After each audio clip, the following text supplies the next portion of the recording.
जनसंवाद न्यूज, सत्य आणि विश्वासाची बातमी। उल्हासनगरमध्ये पोलीस आयुक्तालय ठाणे शहराच्या वतीने रस्ता सुरक्षा अभियान जनजागरण सोहळ्याचे आयोजन करण्यात आले होते।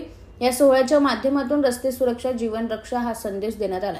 या सोहळ्यात विविध उपक्रम हाती घेण्यात आले।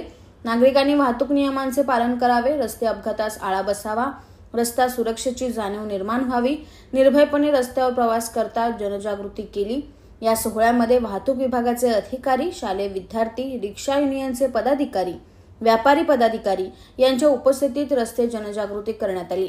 असे उपक्रम संपूर्ण शहरात राबवले जाणार असल्याची माहिती वाहतूक विभागाचे सहाय्यक पोलीस आयुक्त विजय पोवार यांनी दिली आहे। अनुषंगाने हा सदरचा आजचा जो रस्ता सुरक्षाचा कार्यक्रम आयोजित करण्यात आला होता।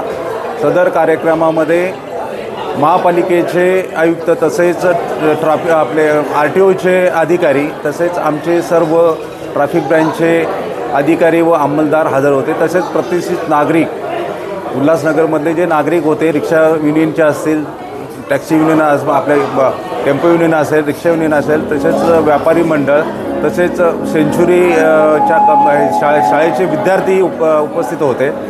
आजच्या कार्यक्रमामध्ये आम्ही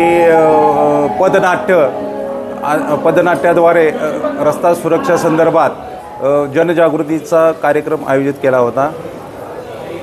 सदर कार्यक्रमामध्ये सर्व नागरिकांनी रस्ता सुरक्षेचे जे नियम आहेत, रस्ता सुरक्षा बाबतीचे जे सर्व ट्रॅफिकचे नियम आहेत ते पाळावे, जेणेकरून अपघात होणार नाहीत याबाबत जनजागृती केली। तसेच बाकी इतरही कार्यक्रम आयोजित करण्यात आलेले। पूर्ण महिनाभर आपण वेगवेगळ्या प्रकारचे कार्यक्रम आयोजित केले होते आणि सदरचा सांगता समारंभ हा 31 जानेवारी रोजी होणार आहे। तो ठाणे येथे आयोजित करण्यात येणार आहे। तर ह्या 35वा रस्ता सुरक्षा अभियानांतर आजचा कार्यक्रम आयोजित करण्यात आला होता। जनसंवाद न्यूज, सत्य आणि विश्वासाची बातमी। आजच सबस्क्राइब करून बेल आयकॉनला क्लिक करा आणि पहा ताज्या घडामोडींचा अचूक अंदाज आपल्या मोबाईलवर।